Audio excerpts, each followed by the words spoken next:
Welcome back, Mr. Witness. Mr. Witness, for continuation of your testimony before this commission of the inquiry into local government councils and related matters, I want to remind you that you are still on the oath before I hand you over to Madam Chair for us to proceed. Thank you, Madam Chair, over to you. Good afternoon, Mr. Batchilly. You're welcome back. Council, you may proceed. I'm having problems. But I wanted to make a rectification. If you spend by you. In response to a question that you earlier on asked Which one? with regards to the Fatupenga issue, the monies. Yeah. Yeah, I forgot to tell you that the NACOF contribution for Batchilly was also part of that. The what? NACOF Okay. was also part of it. Was also part of Yeah. it.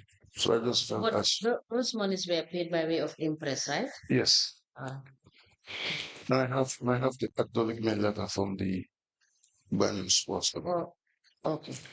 Okay. Whatever you have, you can make that available to us. Thank you. All right. Thank you. Council, you may proceed. Yes, thank you very much. Mr. Actually, we were just trying to conclude on the issue regarding the authority for expenditure. You had said to the commission that there was no procedure for the dictates of the manual regarding the the limit for the CEO, that of the mayors, and that of council, whether it exists by way of resolution. You know, that doesn't exist, you said. Yeah. Right. And the accounts of council, how many accounts did you keep from 2018 to 2023?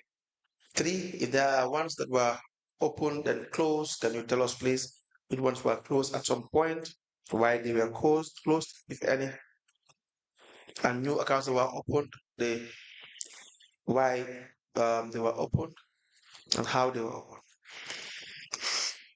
Okay, from 2018, in the later part of 2018, Right. Council decided to maintain two active accounts. One at the Sahel Bank and another one at the Trust Bank.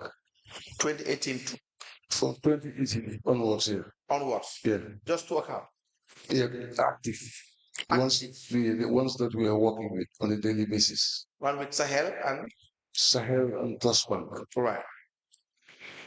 And then that was it. And then I think we closed that of the Standard Bank, Okay.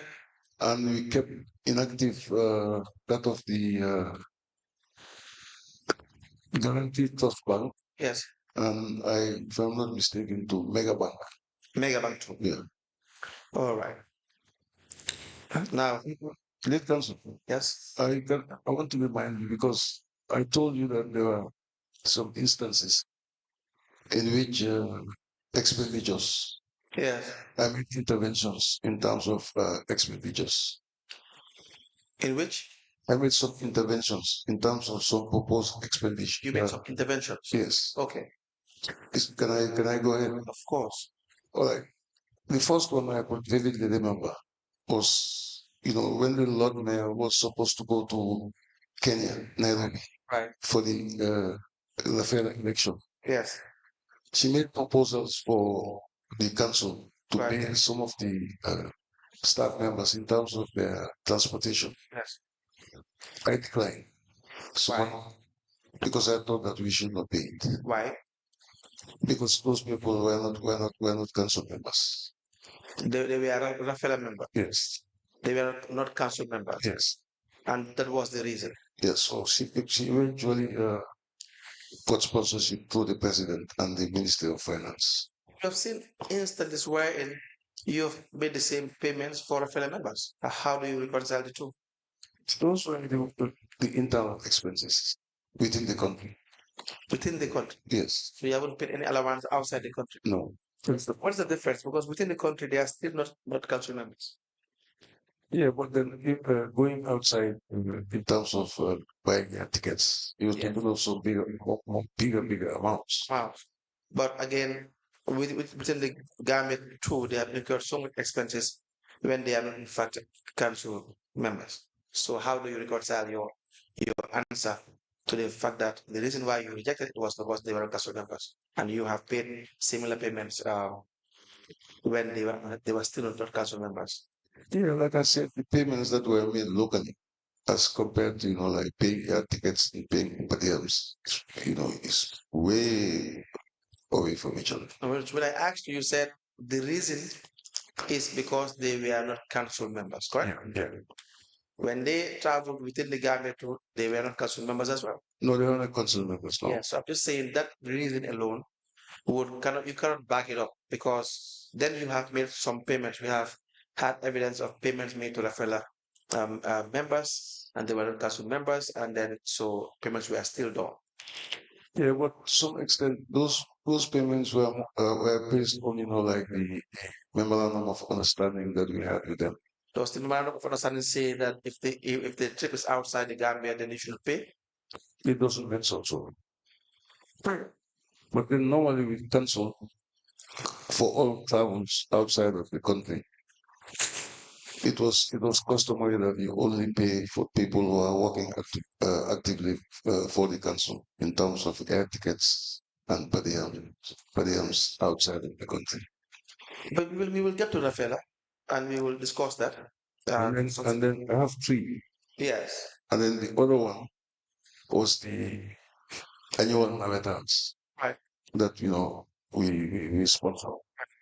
So it's like I can remember on two occasions I was not willing for us to pay everything in terms of the hosting of the Navetan. Why? I just thought that we should not do it. Why? We shouldn't. Yeah, but Because by the end of the day, the committee itself should be in a position to lobby at least to some extent some of the funds that they needed to host the tournaments. yes, that's true. But if it is within the budget and it's a lawful payment, why would you say no to that? Yeah, that's what I've just explained, based on the fact that since they were a committee, and it is not only the Bible City Council, of course, is their host, but then since it was a committee, Right. and we were not privy to some of the financial sponsorships that they used to have. Right. So based on that, we just felt that we should not be in a position to host to pay all in terms of their hosting But do you have cost. monies for Islamic gatherings and Christian gatherings to Hanafala as well when they have committees that can provide for themselves? Yeah, well, those are religious establishments. But what's the difference? Because they are religious establishments. But why is it different? In theory, yes, they're not different, but in practice, yes, they are religious affairs. Why is it different from social cohesion gatherings? It makes a lot of difference. But I am not trying to say one is more important than the other. I'm not here for that. I am saying that your excuse or your reason is because they have committees and they should be able to raise funds and so on and so forth. I'm just saying these establishments too, they have organized structure and therefore they can raise funds. That is no reason why you can have a very organized institution, but still they seek for donation. So the the yardstick would not be, the constitution would not be because they are Islamic group or Namitan group or Christian group. So therefore they must have a committee and they should fund them. No, the consideration should be, is this within the budget? Is it budgeted for? Do we have finances for this? Is it not going to affect our other high ranking priorities? This should be the consideration and not whether they have a committee to raise funds or not. You see where I'm driving. Yeah. Yeah, so that should be the consideration. As CEO, this is what you look at. You look at the financial manual. You look at what you should consider. You look at whether it is in line with budgetary allocations. You look at whether finances are present. Can you pay salaries if you pay that? The answer is yes. Perhaps you have more pertinent issues to solve. Are there health hazards that you should really address? Have you paid? Have you talked about constructing a health center, schools, teachers being paid, and municipal police, dump site, day-to-day activities that are more perhaps urgent than what you are paying for? That's what you should consider. By the idea. Yeah, not because they have a committee. They may have a committee, but they may not have funds, and they may need your support generally. So again, we familiarize ourselves with our roles and where our rights and responsibilities stop. Now, we will need all details of the accounts that were kept and closed, and the opening and closing accounts, if any, of the all the accounts that were kept by council from 2018 to 2023.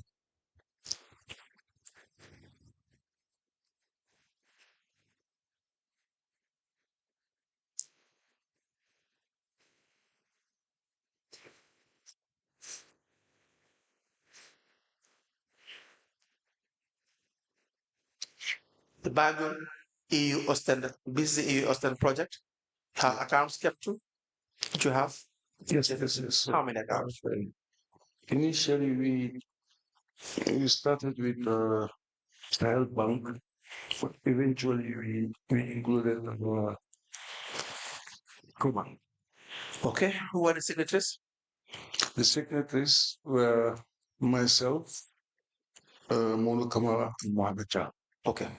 Um, were the funds of the EU project funds of council? Yes, because they're grants. Grants, thank you. And so the funds of council are to be managed by the CEO and the finance director. Yes. Okay. And so the two of you will be signatories to the funds of council. Yeah. But we're three. Yes. Now, for the EU project, you were the signatory and the finance director, Yeah. correct? At some point. Right. And at some point, the finance director was removed from the steering committee. Yes. Why? Because the rationale was that Jam, well, Mohammed Jam, sorry, was seconded to the project from PCC when the first finance manager of the project resigned. Who is the first finance manager of the project? It's called Nay Toure. Ndei Aitore. Yeah. Was she signing checks for expenditure Before. together with QC as CEO? When he was there, yeah. He was signing checks Yeah. when the finance director was around. Yeah. Is that proper? Good practice? Maybe not the best practice. So why would you do that? Well, we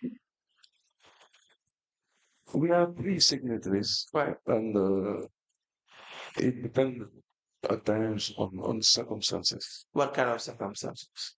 Availability, at times one could be away and then the other could sign. That was the rationale behind having, an additional signatory. Now, the finance director should assign in the finance department. Yeah, correct? Yeah. We have received a correspondence wherein the finance director was removed from the steering committee. Is that correct? Yeah, after the first resolution, yes. Why was he removed? Because the rationale was that, you cannot have two of them all representing the council. Both the finance manager who was on secondment and himself.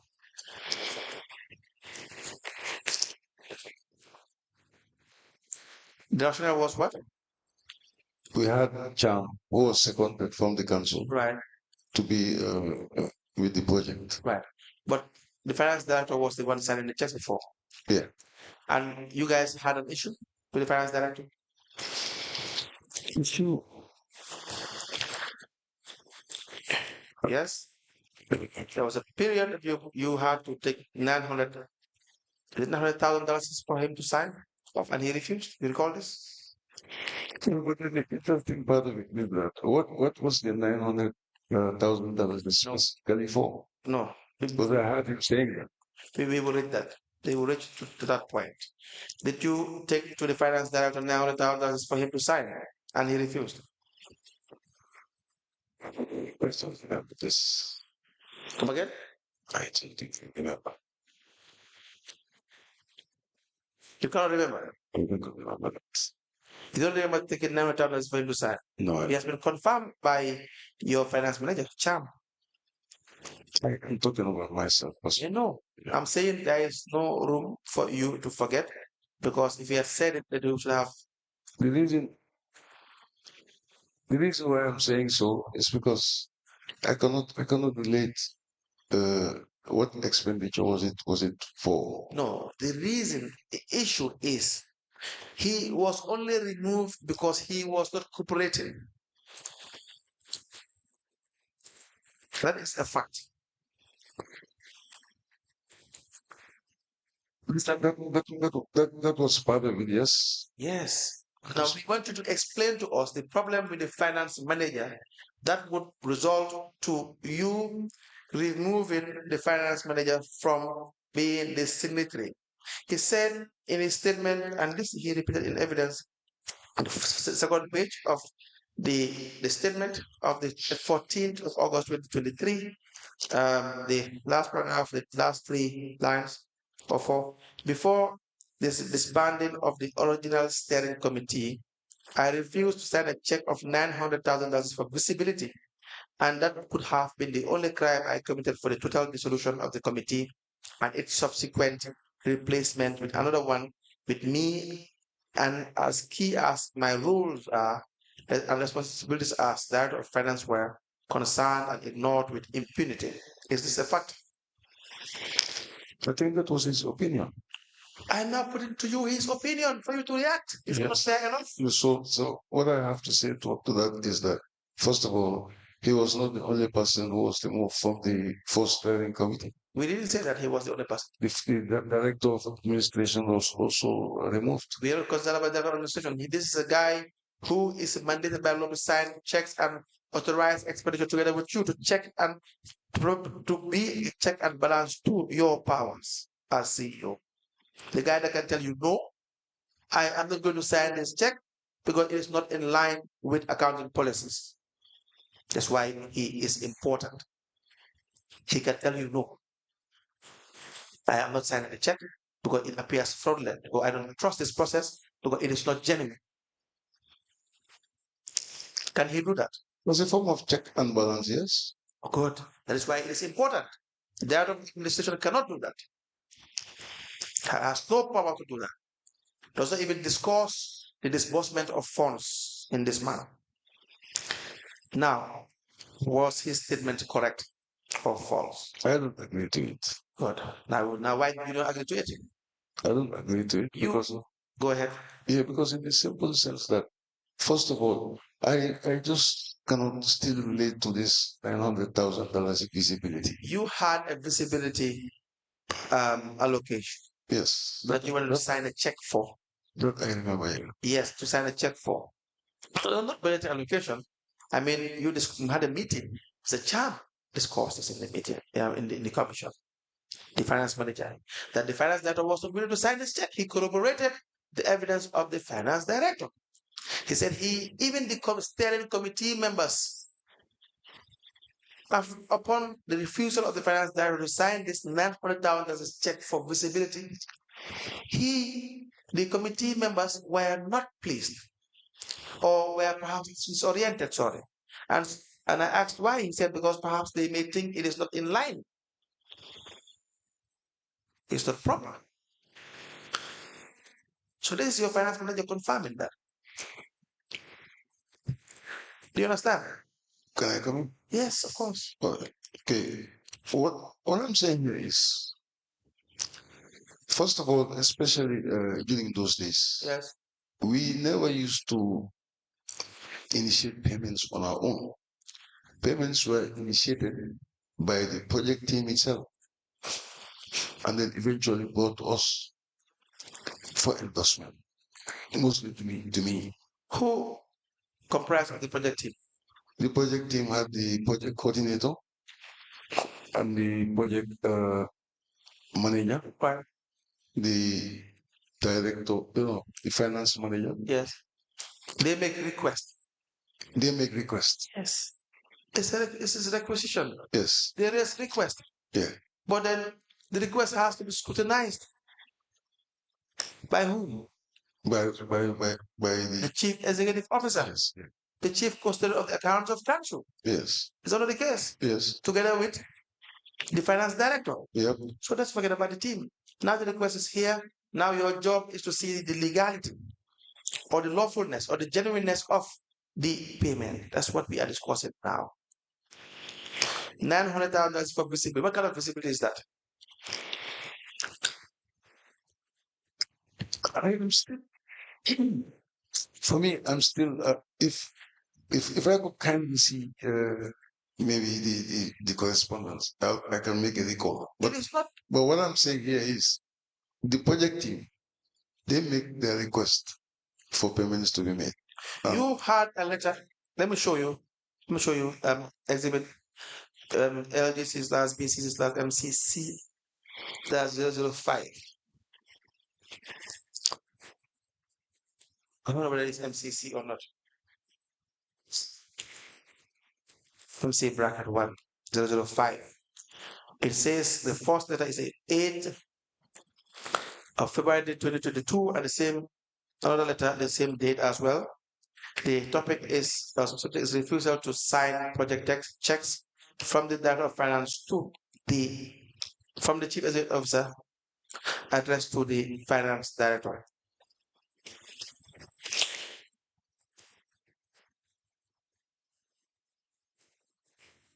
The first one reads,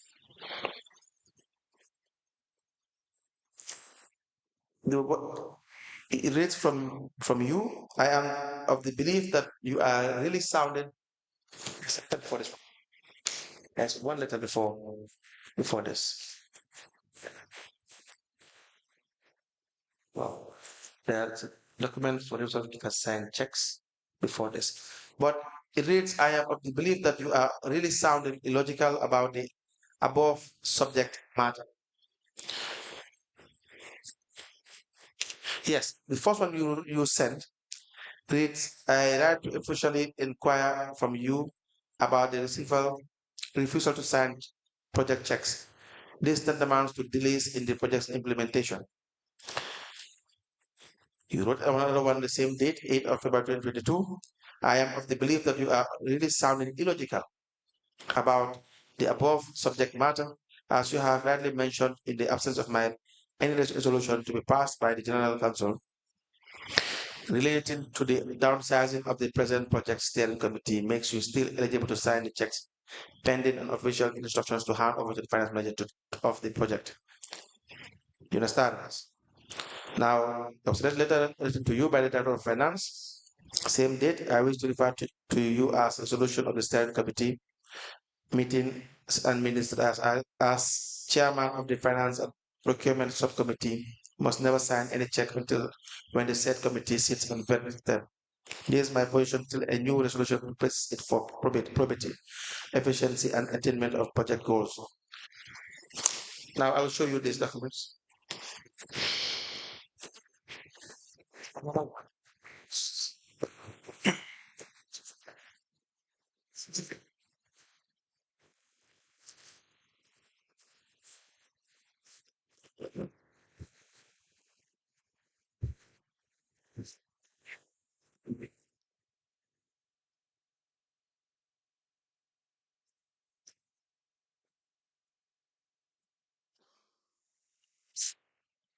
Do you remember those correspondence?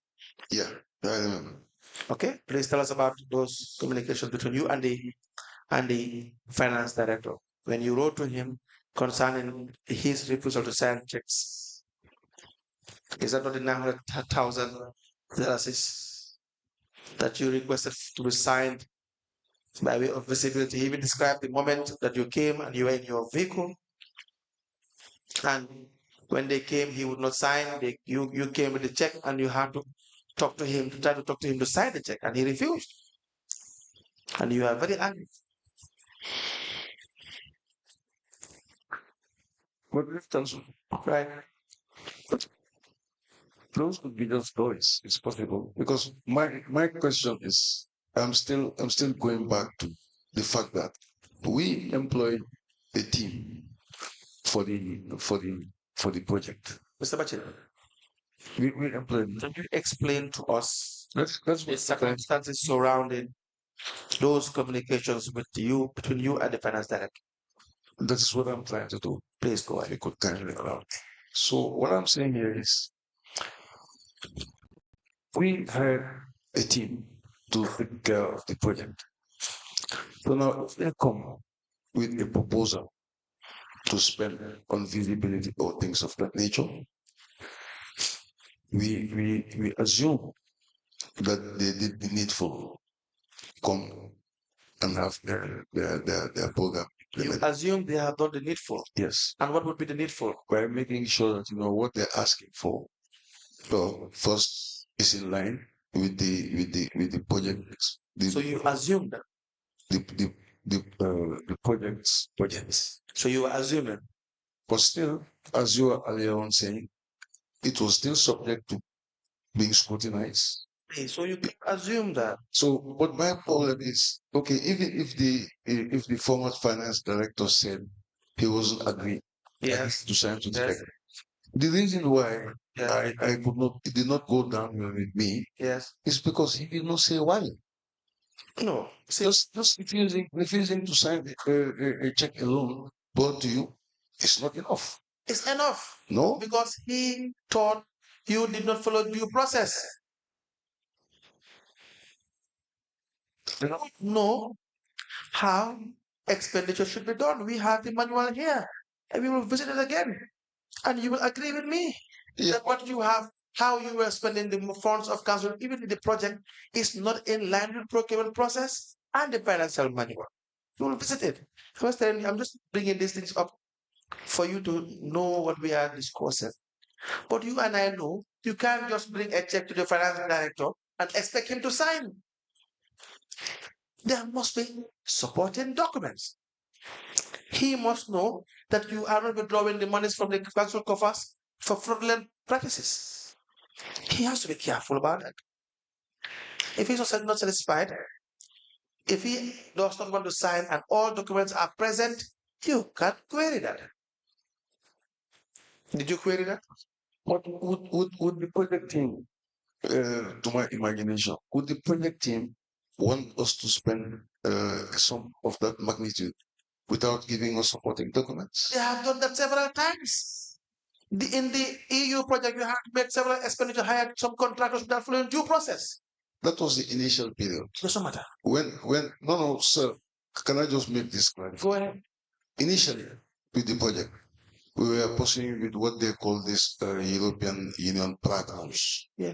So for the like for the coconuts, for the uh, for the seedlings, if I could recall, Yeah, for the sheds right. along the beach, we assume that they were going with the programs. No, you know, when I asked you the funds of council, you rightly mentioned grants, donations.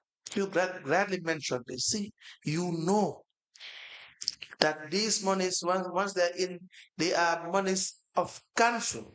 And there are guidelines, there are regulations as to how it should be expended.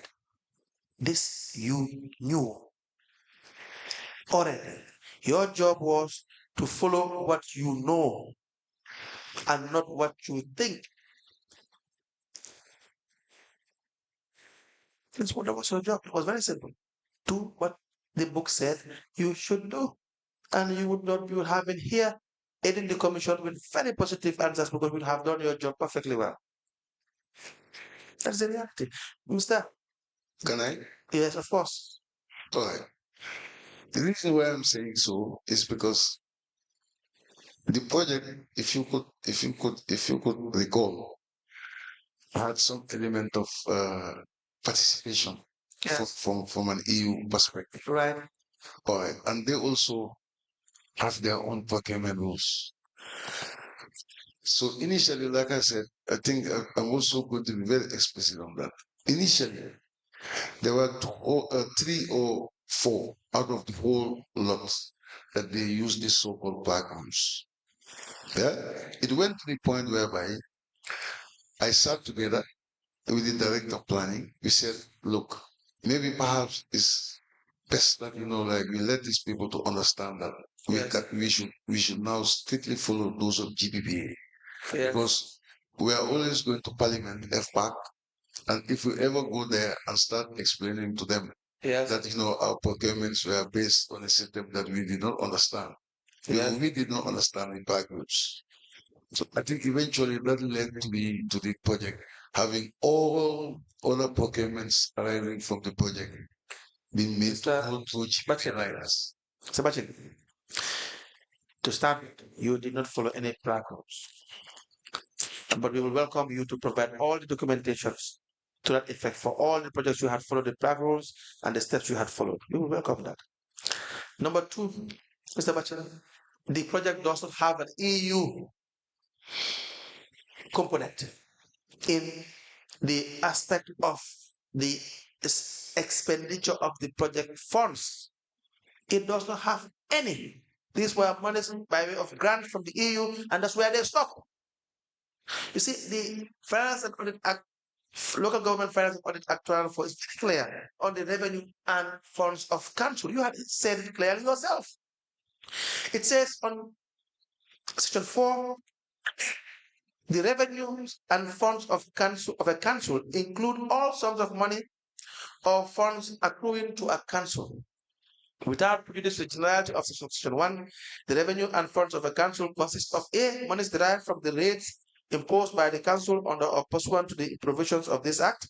B, local taxes. C, monies payable to a council under the provisions of any other enactment. D, monies derived from license, permits, dues, charges, fees, or royalties. E, receipts derived from any public utility concern or any service or undertaking belonging to or maintained by a council, either in whole or in part. F, rents derived from the letting of leasing, letting or leasing of any building or land belonging to a council. And G, project funds, donations, and grants, other than from general revenue. Do you understand that? Yes. It's very clear. When I asked you, you even answered it in unequivocal terms. But if you look at late council, if you look at the project agreement itself, there is a component which says that if there is a clash in terms of procurement matters, the BRAC rules stands. Yes. But then Let me tell you one thing. If there is a conflict of any rule or law that is outside the rules or laws of the Gambia, the laws of the Gambia will stand. So if you sign that agreement and write anything in any agreement, you been advised, not having the correct advice. So I will not dwell into that. I haven't seen the agreement. You, by the way, can you even provide an agreement? EU project agreement. Yes. Yes, I should be able to provide. Yes, please set it down. But then coming back to earlier on what I was saying, I was expecting that if somebody wants to use that as the yardstick of saying because of the refusal of the check, that's why you are removed. What was the observation arising from the check that was supposed to now ask why was that of finance removed? Which is why I didn't understand why he was here. The CEO, you are here. Why was that of finance removed from the steering committee and in effect removing him from signing checks? Why was that the case? Now you have the opportunity. Now my rationale as at that time. Your rationale? Yes. Was first the fact that, like I explained, we had the finance manager of BCC. Right. Seconded to the project. Right. And then having both of them sitting in the steering committee. Yes. It did not make sense. It doesn't make sense. It did not. Were you in the steering committee? I was the chairman. Was it that of admin in the steering committee? The first one? Yeah. Yes. Does that make sense? Yes.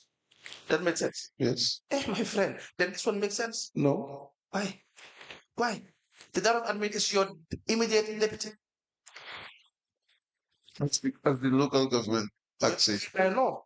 We have prepared law here. Yes. Yes. The director of admin is your immediate deputy. Yes. Finance is the immediate deputy of the director of finance. So the finance manager is the immediate deputy of the director of finance. to buttress on that point, as I said, and the reason why I'm saying so is because at that time, especially getting to 21, 22, Yes. council had a lot of issues to be dealt with financially. Let's talk about the removal that makes sense and the one that doesn't make sense. For me, You were there with your deputy. He was there with his deputy. Yeah. Now, why would it make sense in one and not make sense in the other? that's the reason why all of them went out. No, but listen, it doesn't make sense. You know what doesn't make sense? The deputy. When it comes to the finance department, you remove the number one. Yes. When it comes to your department, you remove the number two. Remove it. Let that admin deputize you there. You have a whole area council to run. I was the chairperson. But now let the data admin only be the chairperson. Why is it written that you must be the chairperson? You can be deputized. Yes. Yes. That's the reason why it was important. Now allow you to be there, the data admin be there, and you can now focus on other more important issues as well of council's general progress. This is only a one project, very important, but one component of what council should engage in. You are very, very busy office. Have your deputy be there. That's the reason why eventually both of them were removed. No, I'm saying if you remove the number two, have the person of removing number one, have the person of removing number one, and you yourself will focus on council as a way of general oversight officer. You can even be an oversight function to the steering committee, you and the director of finance separate from the steering committee. Remove yourself. You have removed the number one in the other department. Remove yourself. You will not do that. You know why? You know why you will not do that? Because you have to have control. And this guy was giving you problems. So you wrote those letters. There was a problem. You called his refusal to sign as something being illogical. And so you need someone to be logical who will sign the checks for you. Hence, he wrote in his memo to the CEO on the 3rd of July 2023 with respect to interference in my work as work roles and responsibilities. You understand? In the last part, he said, I refuse to sign a check of $900,000 raised by Mamla Jase, EU project coordinator, and Alvin Gano, the then project manager on visibility activities. Again, this is confirmed by the finance manager. This was conceived by you as not a team player status and led to the disbanding of the EU project initial steering committee, and I was replaced in the signatory category by the project finance officer, Mohamed Cham. To this day, I was equally expelled from the new steering committee under your care and guidance. For you as CEO, breaking the law and getting away with it is your strongest point. The law said that the director of finance shall be a signatory to all accounts, and in this case, I was not, and I became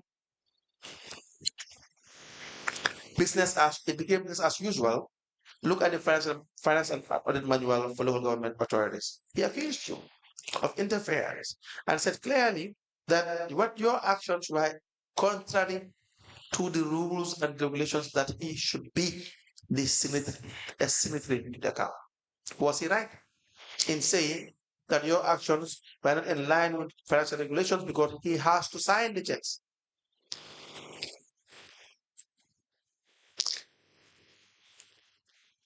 Okay.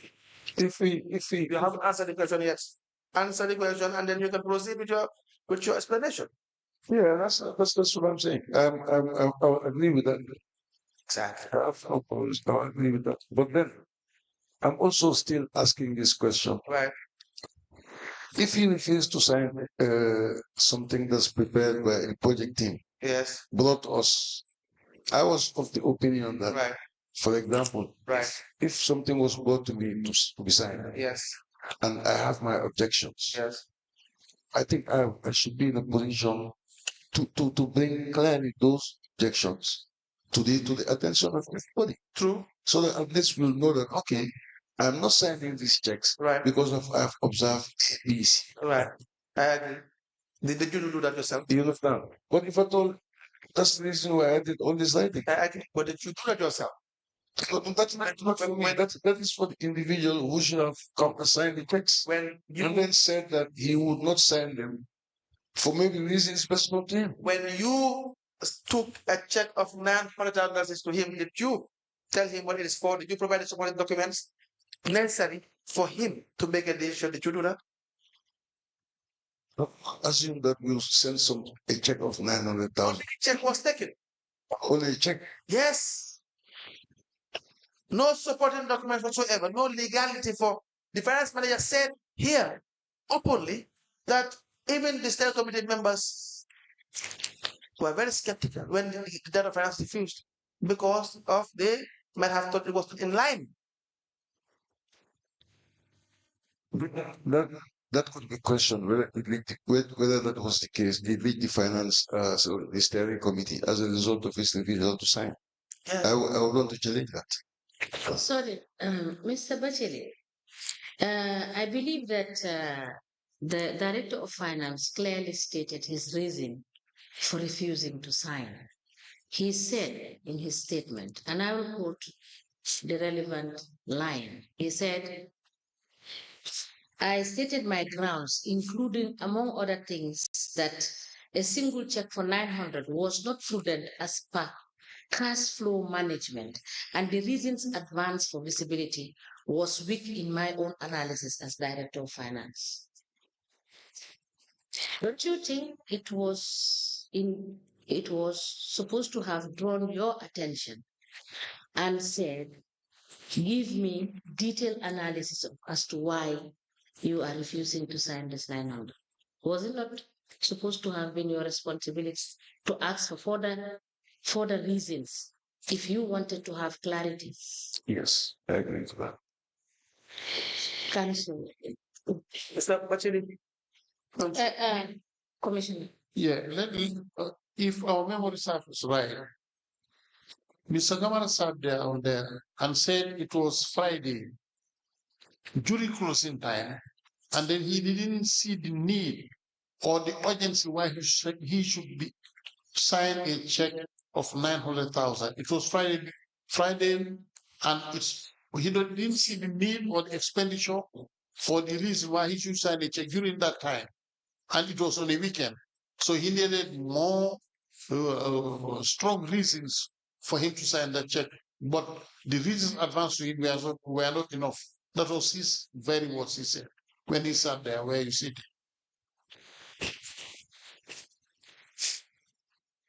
Council, please proceed. Okay, I thought there was a question. Now, Mr. Batchilly, the issue here is the steering committee was disbanded, if you want to say, because of the refusal to sign by Mr. Moto Kamak. Was that done by you or the members? We had a meeting, first of all, Who had a meeting? in the mayor's office. Who was present? We had a meeting, myself, think the team, if I could recall the project team, Yes. and some of the few officials were there. Can we have minutes of this meeting? No, that's not a recorded meeting. That's an informal meeting. Informal meeting. Why would you have an informal meeting about millions of dollars? You know, no, Why? that is relating to the steering committee. The revision of the steering committee. You should have minutes of this. Well, It's important. It's not important. yes, we should have had minutes. So tell us, why you don't have minutes of meeting of that? It was a meeting that no minutes were taken. Why? That was estimation. Why? And I know, as you would like to say, it's not proper. I haven't said that It yet. was not a good practice. I haven't said that. I really haven't said that yet. But why, Mr. Batchilly, would you have a meeting of that sort to change your whole steering committee without minutes? But that's fine. Let's move on. So in the minutes, what was this? What was discussed? Yeah, it was about because in the end, I was also, as you know, the chairman of the meeting Yes. of the steering committee. Right. In the end, it became a bit cumbersome in the sense that, like we're getting to agreements were so difficult because there are too many people on board. Getting what? Getting agreements on issues in the end became a bit difficult because we are too many. Yes. Relatively too many. Yes. So the rationale was to, reduce the number and try to make it more The effective. number of staff. Members. Because you could not get agreement. Members. You couldn't get members. We're getting to agreements, I mean. So you wanted to get to agreements quicker. Yes. And so how many was the number? I cannot give You you should be in a specific- position. It's a very important part of what you tell us. So what is the difference in numbers between the first and the second committee?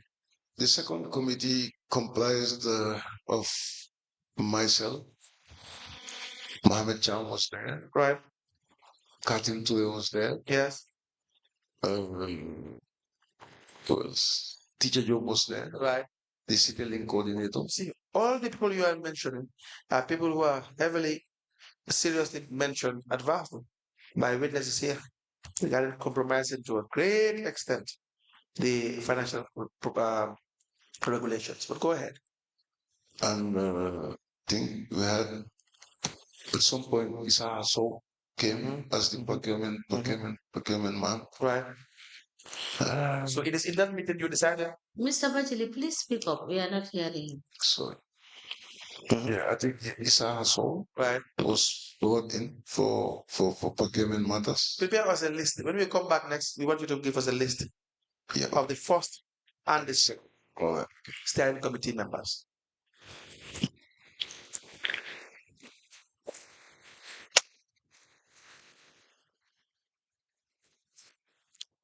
Was the mayoress present? When we were discussing the dissolution of the steering Yes. committee. Yes. Yeah. Good. Now, was the mayoress always present for the steering committee meetings? Why would she be present in this one? Yeah, because she initiated, the idea of downsizing. Okay. Who advised her to downsize? I heard, as she told me, it was the former finance minister. Finance minister. Yes. Downside the steering committee, the Yes. steering committee meeting. Mhm. Who suggested that the finance director should be removed?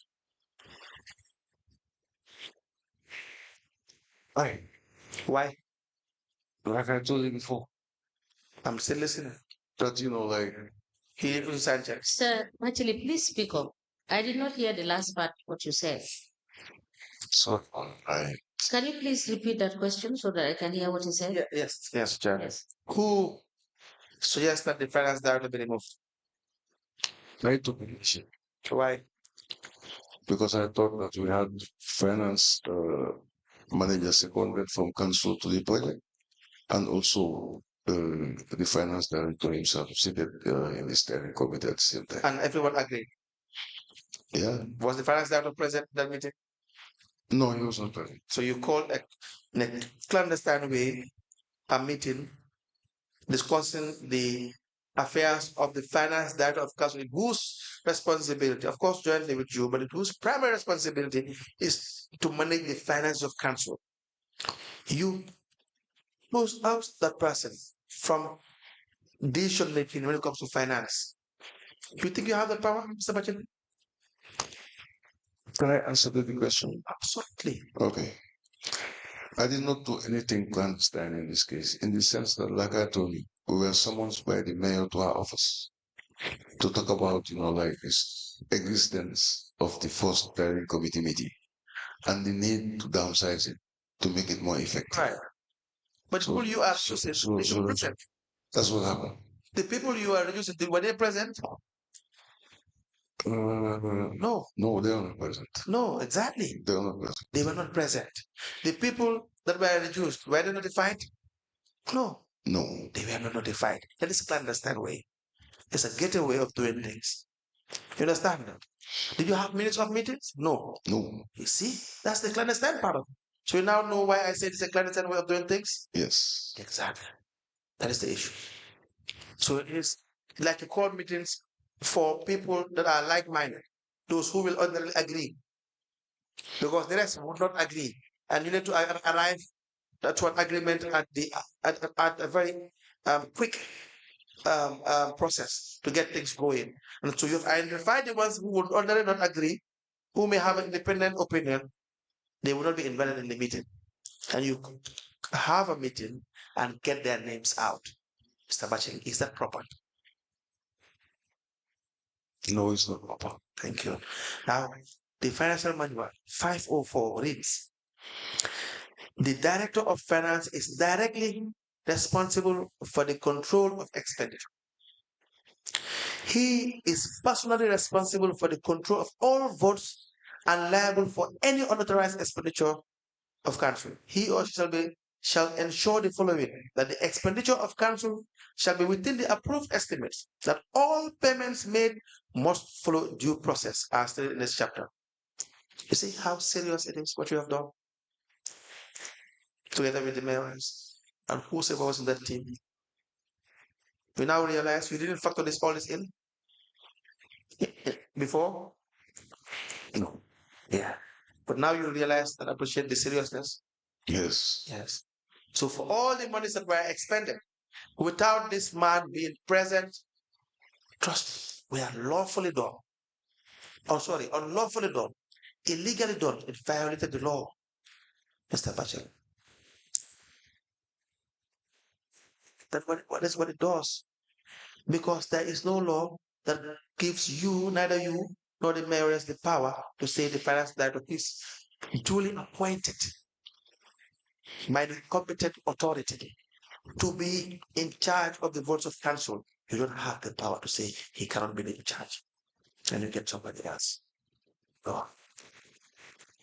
You don't have that power. Mr. Batchilly, I'm sorry. But I have to tell you this so that we all learn from it and we move on. The idea is, I refuse to accept that you guys did it because you did not know.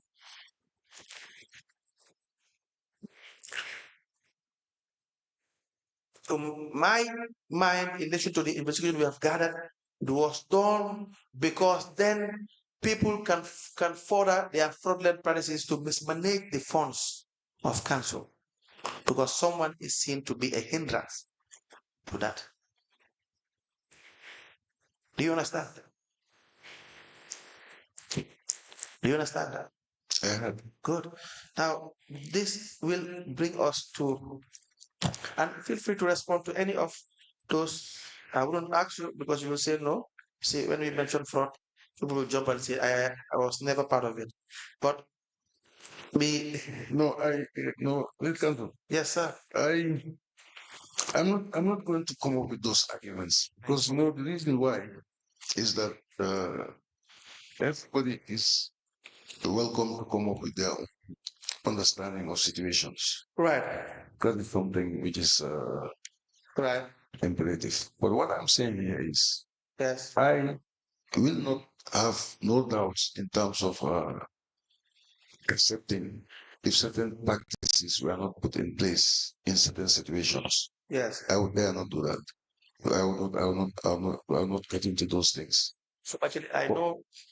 But what I'm saying here is at the same time too, some of the statements that have been made here, will understand, is from people who are having their own understanding of things. But then, notwithstanding, if you look at the profile of the project, it's like we're still going, we were still going to the process. Things are requested from the project, brought to the council, and then all the necessary needful things are done before the payments are made. Especially if it's regards to, for example, things like I say, procurement. I first started explaining to you what happened. Some of the few projects, some of the few activities that were executed by the project. We went to the point of seeing that, look, if we are to ever to go to institutions like maybe the FPACs or so, what are we going to say if they ask us how come all these procurements, in running into the millions, did not go to the GPBA? And we made sure that in collaboration with our partners, we put it to them. And then we came up with a policy, a joint policy, the two groups, to make sure that henceforth, after the sheds were erected at the beach, we will make sure that all procurements, for example, are GPPA compliant. And this has been done. Mr. Bashir, you see, This has been done. when you talk, it will anyone listening to you will want to believe that perhaps you were someone that was employed within a year of the project as CEO within a few months. You may be highly educated, but then you have to familiarize yourself with situations. We are talking about someone who had been in this position for 23 years, not 23 days, Yep. not 23 months, 23 years uncounted. And then someone who is managing funds, project funds, not for the first time, several instances. Someone who is familiar with the accounts of council and how they are to be managed. Someone who understands the financial manual, the act, the Finance and Audit Act 2004. That is the degree to which we hold. So don't talk any less of yourself, even in the most difficult times, because you, Mr. Batchilly, you are not a rookie in this. So I will not draw myself to the statements to suggest that perhaps in the beginning we may not know, but now as the project goes on, then we realize we have to follow. No, 23 years ago, you knew you were to follow a regulation, especially when you are going up, climbing the ladder all the way to have decades of experience in this. So let's forget that apart. But again, your explanation is hard. Commissioners have had you.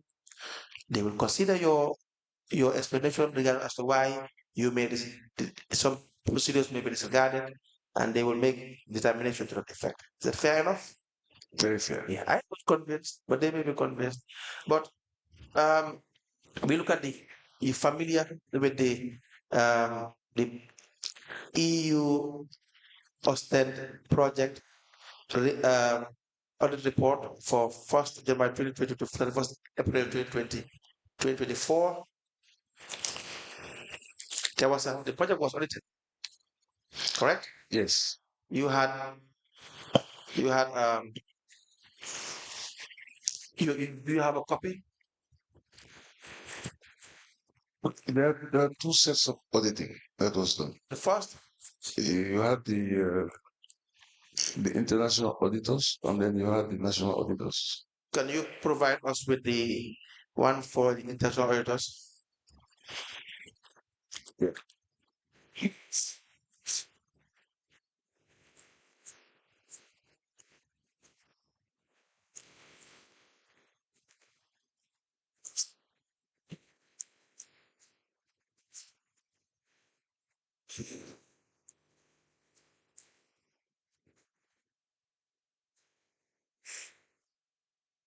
Huh?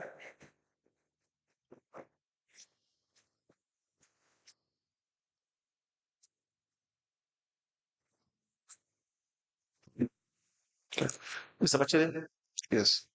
in that one, the national audit for the project, Yeah. mobile phones were procured. You recall this in 2020 and 2022, Yes. and the total is $259,000 from the project funds. Yeah. Now, was this in the budget? This is one of the areas that I mentioned to you. Where mistakes?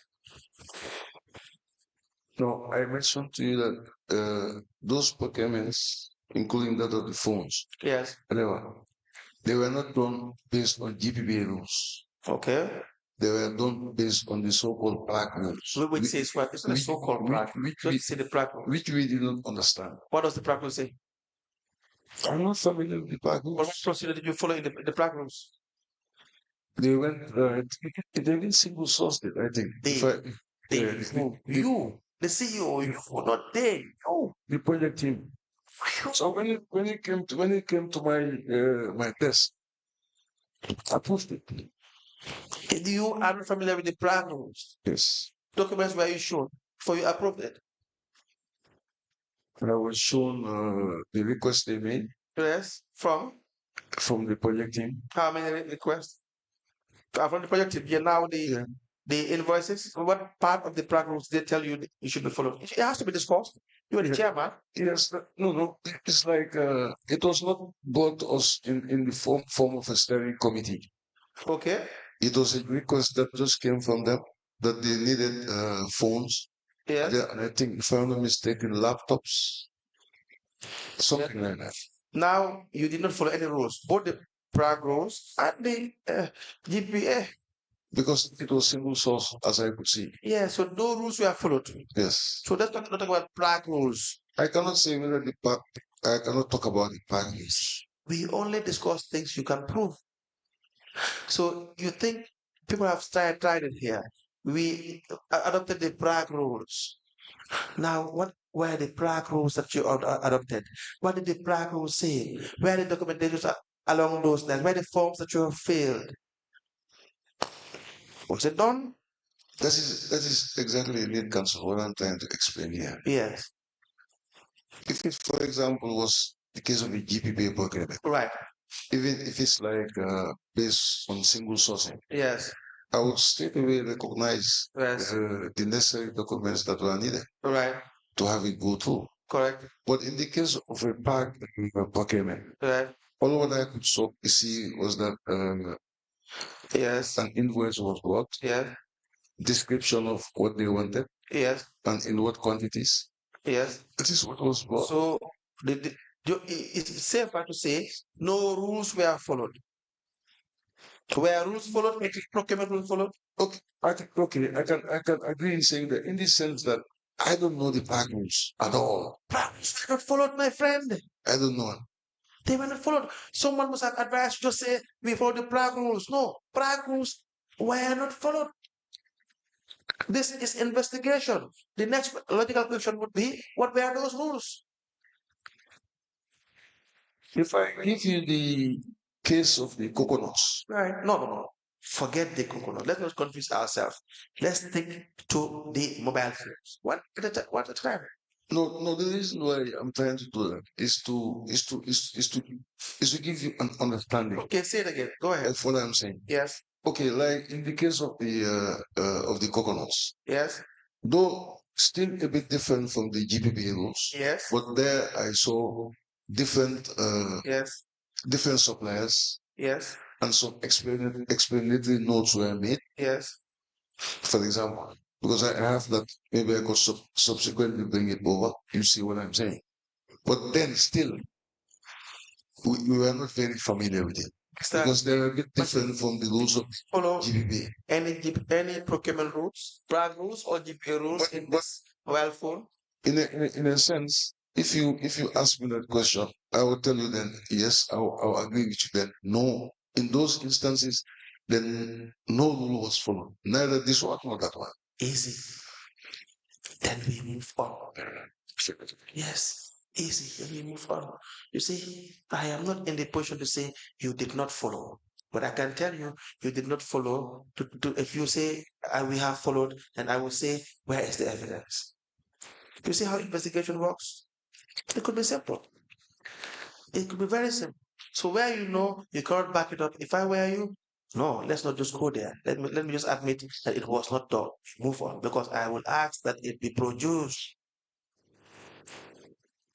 That's the issue. But lead counsel, I give you a promise in the beginning that I will not Be truthful. I will not thank you.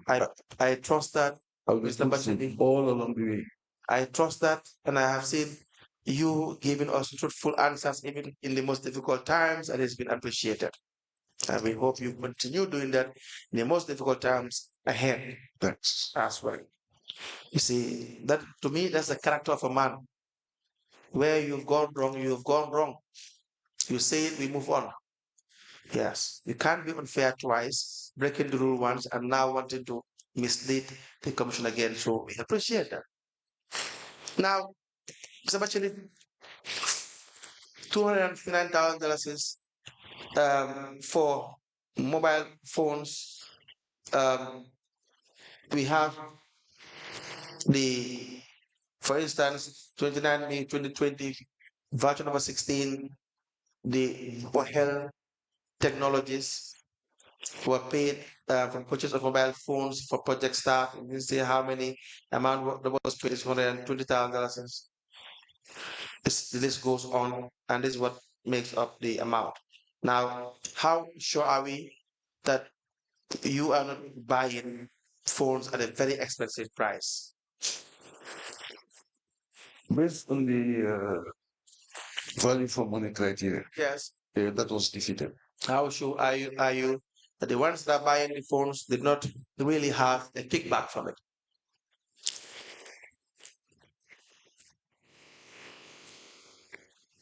I'm not too sure. Exactly.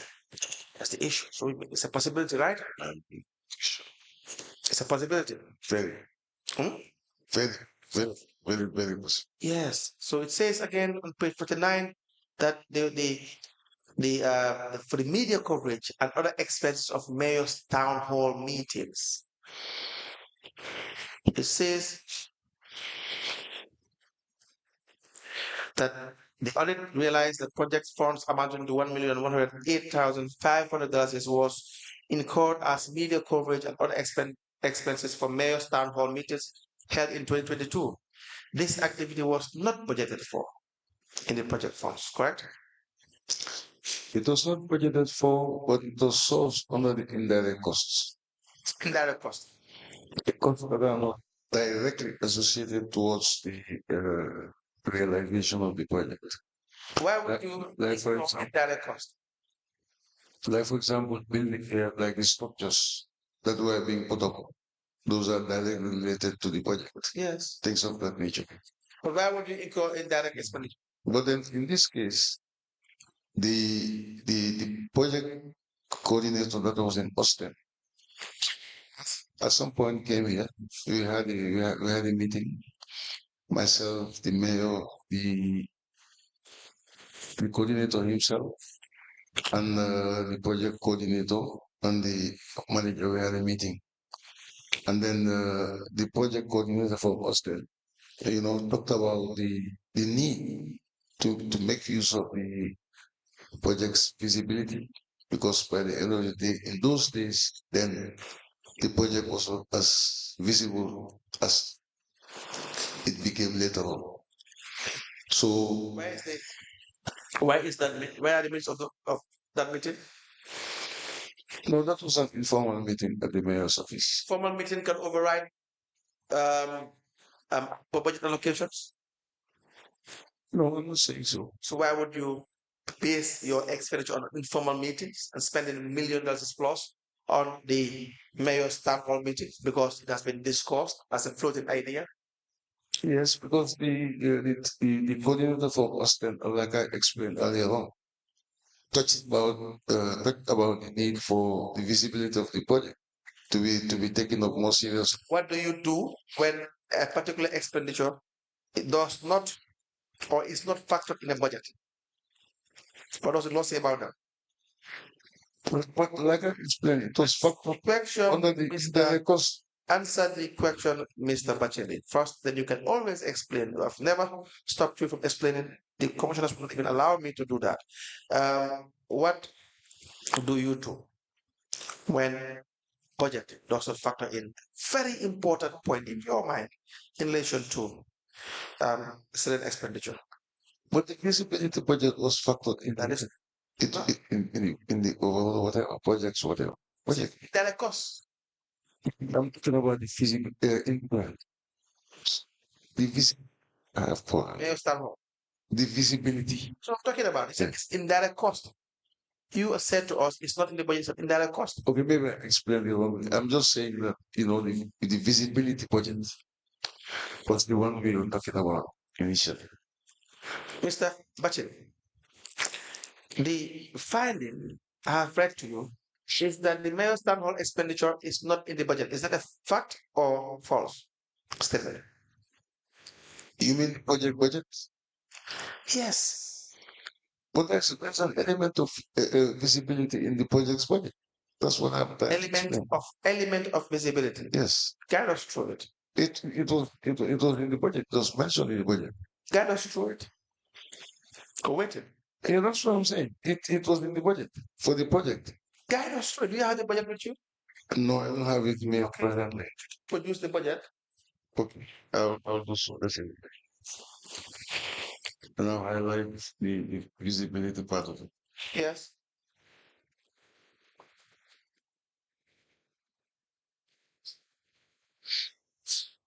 We want you to provide us with the. Sure. Yes. Now, the town hall meeting is about the project. The town hall meetings were both for the project and for service delivery by the Banyu City Council. No, it's politics, my friend. It's politics, my friend. That's it. Where's the plan for the town hall meeting? Who were the speakers? What did they discuss about the project? Provide us with the evidence. No, can I come in? Yes. Okay. Batchilly. Because, like I told you, one of the things we discussed when the project coordinator from Austin came, Yes. is like as part of the visibility. Visibility. I apologize for pronouncing this word. It's like it was suggested that we need to have television coverage so that with this advanced technology, even over there, they will see. Mr. Batchilly, They will hear us. In the town hall meeting. I'm coming. What issues were discussed in the town hall meeting? I separated it into two. Okay. I said one, it was about the project itself. About the project. What the project was all about. Okay. For the people of Mali to know. Yes. And then the second was service delivery. Okay. By the BCC vis-a-vis the perceptions of the residents of Mali. Who were the speakers?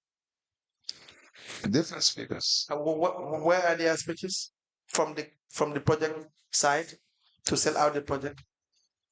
Yes, the project side. Where are the speeches, the discussions, the deliberations about the town hall meeting in relation to the project? Where are they? We can get those things. Mr. Batchilly, see, because if I were you, I will say it does not exist and we move on. Then if you say it exists, we will want to bring all the speeches that was given in relation to the project. Do you have it? What you ask me? Do you have it? So it's like you are asking for the evidence of the meetings being held. In relation. Yes. With the two areas that I've just told. I'm asking about two areas. I'm asking about the EU visibility. Whether you gave speeches regarding the EU issue in this town hall meeting, provide your speech. Okay, we'll provide them. Yes. You see, let me tell you my game plan, Mr. Batchilly. You provide a speech, I will ask for the audio and for the TV because there were media coverage. You're just to allow you not to embarrass yourself. So the media, your speech must be in line with what was said. No, lead counsel. Yes, sir. I think what I'm saying here, really, for me, I don't think it's difficult for anybody to understand. All right. What I'm saying here is communication was into two aspects. One, about the project itself, and I told you categorically clear that the second one was to do with service delivery by the Banjul City Council vis-a-vis the perception of the residents. So it's not like I was in speeches. Mr. Batchilly, what normally is to please allow me. What normally? Allow me. What normally is to happen if it comes to, for example, the project, you had the communication officer. Right. At times would give people update. Right. Of the project. Right. Mostly initially, then the mayor. Right. Would also talk about service delivery issues. Not the project. Of the Banyu City Council. Okay. And some aspects of the project. Some aspects of the project. Maybe overviews. Overviews. Yeah. And then this money from the project. Visibility, if it is in the budget, has to be for the project. But I said so. Yes. So now, Mr. Batchilly, I divided into two. Mr. Batchilly, for instance, let me show you the attachment to this. It says Just for you to understand what I am talking about for the town hall meetings. Understand? It will help. Mr. Kamara, do you have a copy of this report I gave to Mr. Batchilly? It says, for instance, for 14 February 2022, payment of cost of printing 300 T-shirts and $250 is you understand, and the banners as well. You paid an amount of $82,000. Now, what was printed on the T-shirts? Do you recall?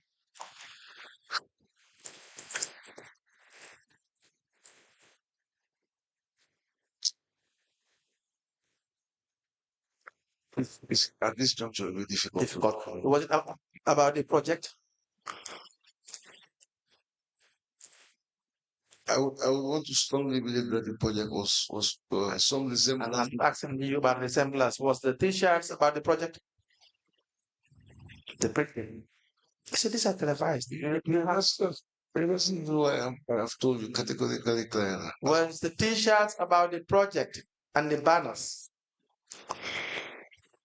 Is it a yes or a no? You said you were truthful. I will remain so. Now here you are But with a direct question. But at this juncture, I am a bit lost in terms of the numbers. Mr. Batchilly. And I don't also want to forward a response which might not be true. You and I don't want Mr. Batchilly, at least I know you, even for a day. Yeah. We are not friends, but I know you for a day. You think I want to just make you say things and admit to things that may be a problem? I not want to do that. Not for you, not for anybody. You understand? We all live here in this country. We're here as citizens of this country. What we are just doing is a job. The least I would want is for you to answer any difficult question. I don't want to answer these questions myself. But that's the way it is, my friend. We say things as they are. If it's a spade, we call it a spade. People are elected and appointed in public office. They will be held accountable. That's how it works. Sure. Yes, that's how it works.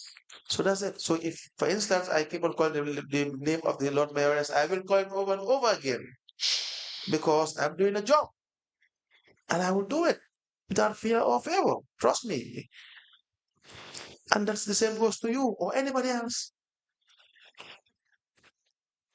Where these t-shirts or the banners have any relations with the project. You don't know. You can recall or you can recall. I would want to believe that it did. It did. Yes. Okay. Can you provide the evidence? Okay. Try on this. Can you do that? We have February, and again, when you come back is when we need this. When you come back is when we need your answer. When you come back, okay, is when we need your answer. 14 February 2022, SAP Multimedia and Consultancy. By the way, you have been accused as the area council, the city council, of favoring some businesses over others. Some like businesses who are competing for in procurement for awards are favored. You know we will discuss this.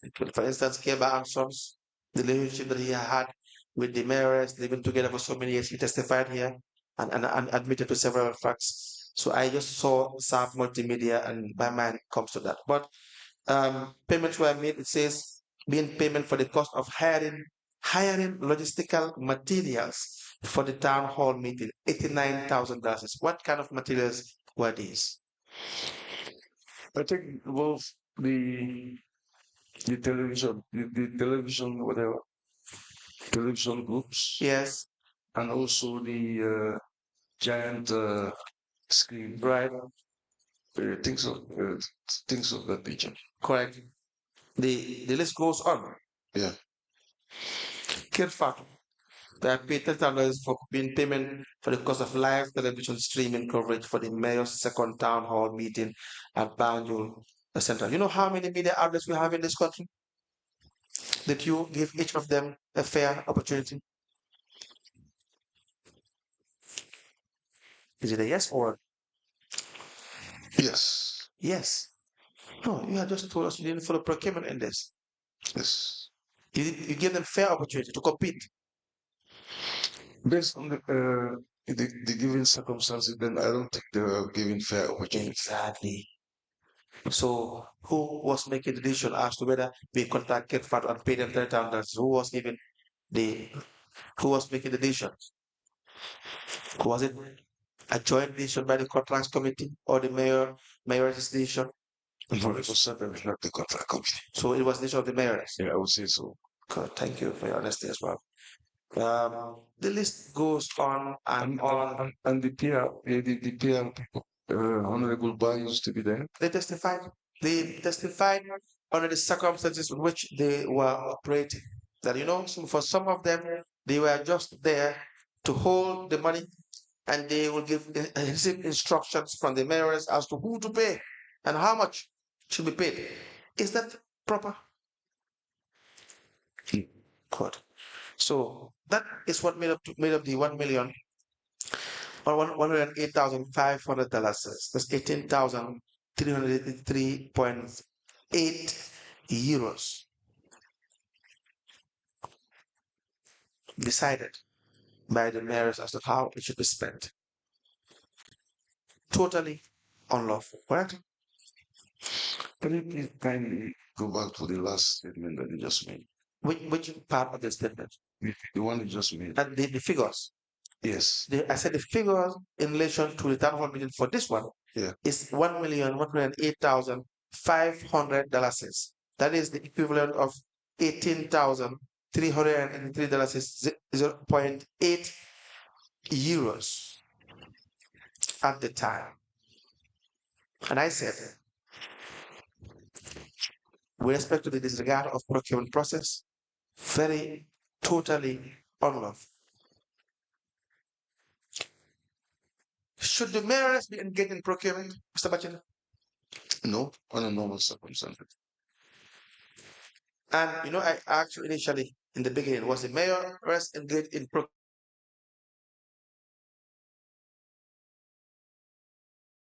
Okay, I understand your point of view now more clearly. Yes. Now I repeated, I know you now understand it more clearly than before. So Now, was the mayor engaged in procurement? Going by the facts I have shown. yes, now accept that. Good. And was that proper? No. Good. Why did you allow it? Well, mostly because of the programs, these town hall programs. Yeah. She was instrumental Right. in terms of the organizations. Right. So, like, I think recommending some of these media houses Right. I don't think was on her side. I don't think was an issue. On our side, it's an issue because even if she had proposed such media houses with any other given advantages, like we should have been in a position to say, okay, no, perhaps we should go this way before we finally secure the services of those. No, she should also be in a position to know that she cannot Yeah. meddle in procurement issues. That would be conflict of interest. Yeah. If you are appointed in the highest office in Banjul City Council, you should know. We assume you know. The presumption is you know. Is that not the case? Yeah. So that's why some people cannot just cannot enjoy the benefit of the doubt. It's perhaps maybe cruel, but there are people by virtue of their position may not enjoy the benefit of the doubt in some circumstances. Now we have another issue. Loans were issued to the steering committee of the project. You recall this? Yeah, very well. Explain to us the background. As a committee, a project steering committee, we agreed to raise this money. Yes. I think it was about 33,000. Yeah, so we unanimously agreed Yes. to have this money paid across the board Right. for both the project team Right. and also for those of us who are serving on the steering committee. Yes. And then we eventually paid the first month. Yes. 3,000 was deducted. Yes. And then subsequently, after the project steering committee was dissolved, Right. and we made, I think, yeah, we made the resolution that no, PCC, we will write to PCC, so that those of us whose balances were not clear, would the director of finance would do so. But that unfortunately did not happen. Why? It did not happen. Why? It wasn't paid. Why? It wasn't paid. Why? It was probably false, but know why it wasn't. Well, we can, I don't want us to look as if we're hiding behind the fact that, we had written, because what I'm saying here, the meeting that where we took the resolution for the continuation of the deductions to be made, I have those minutes. Bring it up. But again, But still, I just have to tell you the state of affairs. right. The 30,000 was clear. It was not clear. No. Was it really in line with regulation to award yourself these loans? No. It was not. Mr. Batchilly, why would you do this? It is peer pressure. Peer pressure. Yeah. How do you explain that? Because we had the Tobaski approach.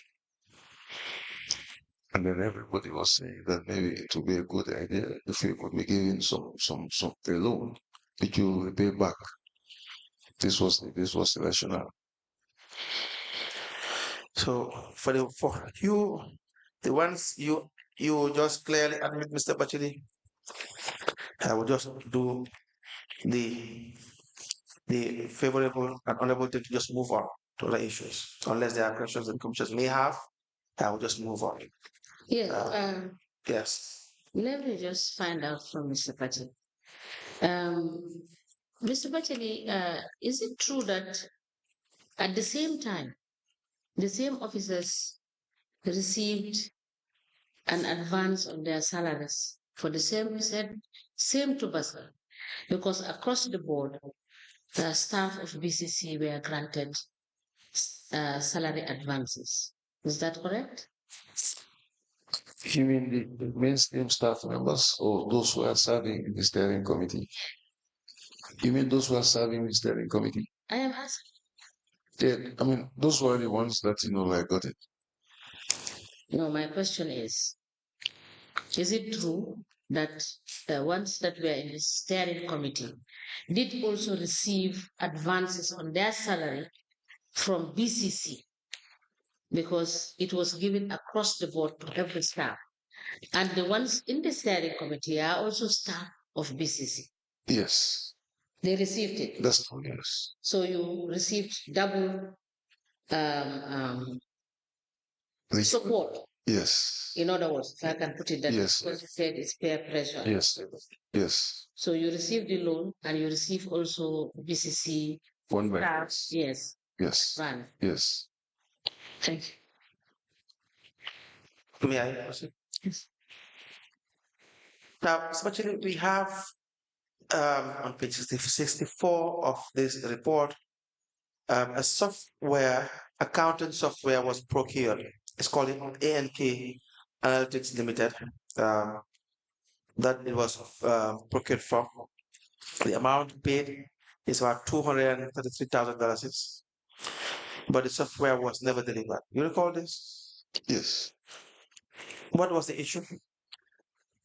The issue centered around the previous finance manager.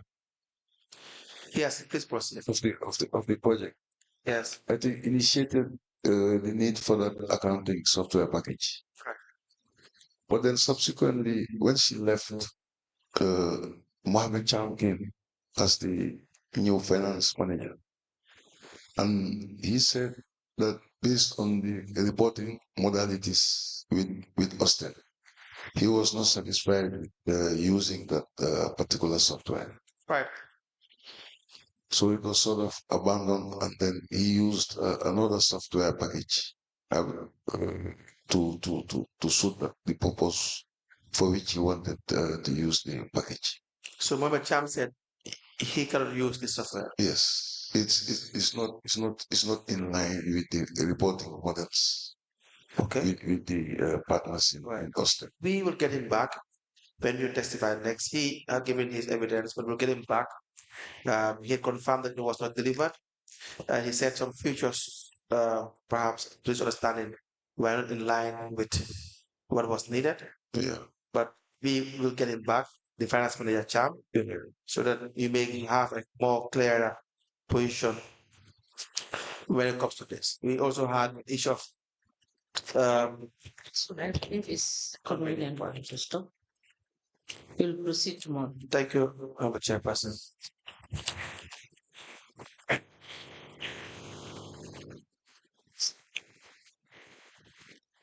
Thank you, Mr. Basile. So Thank you, ma'am. tomorrow. Okay, thank you.